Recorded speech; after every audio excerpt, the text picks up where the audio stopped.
അടുത്തത് ഞാൻ കേൾപ്പിക്കുന്നത് മൂപ്പര് പറയുന്നു, ഞങ്ങൾ അങ്ങനത്തെ ഒരു കുഴപ്പത്തിനും പോകുന്നവരല്ല, ഞങ്ങൾ ആരെയും കൊല്ലൂല, ഞങ്ങൾ ഒന്നിനും പോവില്ല, ഞങ്ങൾ അമ്പലം പൊളിക്കൂല, അങ്ങനത്തെ ഒരു പരിപാടിക്കും പോവില്ല.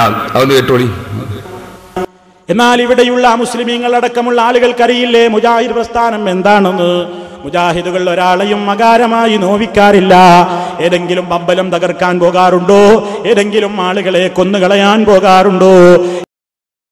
മൗലവി ശ്രദ്ധിച്ചു പറഞ്ഞ വാചകം കണ്ടില്ല നിങ്ങൾ? ആരെങ്കിലും കൊല്ലാൻ പോകാറുണ്ടോ? കൊല്ലണം എന്നവർക്ക് ആവശ്യമുണ്ട്, പക്ഷെ അവർ കൊല്ലാൻ പോകലില്ല. കൊല്ലണം എന്നുള്ള ഒരു ആശയാണ്, അതവർ അൽമനാറിലുണ്ട്. അതുകൊണ്ട് ആ മൗലവി ശ്രദ്ധിച്ച് അയാൾക്കറിയാം ഞാനത് വായിക്കും. അതുകൊണ്ട് അയാൾ എന്ത് ചെയ്തത്?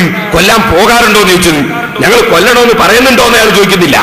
കാരണം അൽമനാർ 981 ഒക്ടോബറിലെ അൽമനാർ, ആ അൽമനാറിൽ വ്യക്തമായി അവർ എഴുതിയതാണ് എന്ത്? ഖബറുകൾക്ക് നേർച്ച ചേരുന്നവരെ കൊല്ലണം. ഞാൻ വായിച്ചു കേൾപ്പിച്ചു തരാം. ഖബറുകൾക്ക് നേർച്ച ചേരുന്നതിൽ ഫലമുണ്ടെന്നും പ്രതിഫലമുണ്ടെന്നും വിശ്വസിക്കുന്നവൻ വിഡ്ഢിയും വഴിപിഴച്ചവനുമാകുന്നു. അള്ളാഹുവിന്റെ അടുക്കലേക്ക് ആവശ്യ പൂരണത്തിന് തന്മൂലം വഴി തുറക്കുമെന്നും വിഷമങ്ങളെ അത് നീക്കുമെന്നും സുഖസൗകര്യങ്ങൾക്ക് വഴി തുറക്കുമെന്നും ആയുസ്സിനെ സംരക്ഷിക്കുമെന്നുമൊക്കെ വിശ്വസിക്കുന്നവൻ അവിശ്വാസിയും മുശിരിക്കും ആയിരിക്കും. അവനെ കൊല്ലൽ നിർബന്ധമാണ്.